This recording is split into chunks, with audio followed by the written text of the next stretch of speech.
Ang susunod na programa ay rated PG. Ito ay nangangailangan ng patnubay at gabay ng magulang para sa mga batang manunood. Sa wakas, nagkabati na rin ang magkapatid na hilaw na sina Zoe at Annalyn dahil malaki ang utang na loob ni Zoe kay Annalyn sapagkat niligtas nito ang mami niya. Pero hindi pa rin mawawala ang galit ni Zoe kay Lynette, lalo na nang malaman nito na magkasama sila ng daddy niya na natrap sa loob ng flower shop dahil sa napakalakas na lindol. Kaya pumayag na si Zoe na makipagkita si Annalyn kay Doc RJ dahil sa utang na loob at hindi alam ni Annalyn kung hanggang kailan lang ang pagiging mabait sa kanya ni Zoe. Kaya nag-warning si Lynette kay Annalyn na mag-ingat sa pagtitiwala kay Zoe dahil anak pa rin siya ng kampon ng kadiliman na si Moira at hindi na magbabago yun.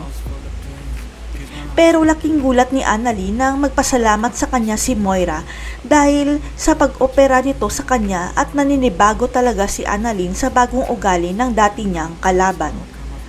Ang buong akala ni Zoe magiging smooth na ang lahat sapagkat nagkabati na sila ni Annalyn at hindi na mabubunyag ang sikreto nila ni Doc Carlos na sila ang tunay na mag-ama.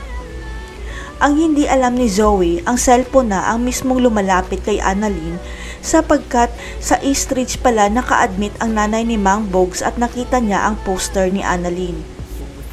Desperado na si Mang Bogs na magkapera, pambayad sa ospital kaya naisipan niyang hanapin si Annalyn sa East Ridge para ibenta ang cellphone na naglalaman ng ebidensya. Subalit mauudlot ang pagkikita ni Mang Bogs at Annalyn sapagkat pahabain pa ni Direk ang istorya kaya hindi pa malalaman ni Annalyn at Doc RJ ang katotohanan. Hanggang sa dumating sa Pilipinas ang nanay ni Doc Carlos at lola ni Harry dahil natuklasan nito na may anak sa labas ang kanyang anak kaya gusto niya itong kilalanin. Maraming beses na binigyan ni Lynette si Doc Carlos na ibunyag ang sikreto nito pero hindi niya magawa dahil mahal niya si Zoe at alam niya na mapapatawad pa rin siya ni Lynette. Pero nagkakamali si Doc Carlos dahil ang nanay niya mismo ang magbubunyag ng kanyang sikreto dahil kukumprontahin niya si Zoe kung totoo ba na magkadugo silang dalawa.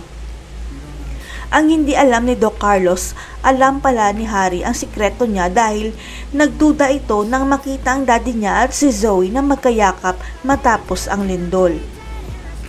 Kaya nagsumbong si Harry sa lola niya kaya umuwi ng Pilipinas ang nanay ni Doc Carlos para siya mismo ang magbubunyag ng sikreto ng anak niya at apo niyang si Zoe. Ang malaking tanong kung magiging kakampi ba o kalaban ni Zoe ang lola niya.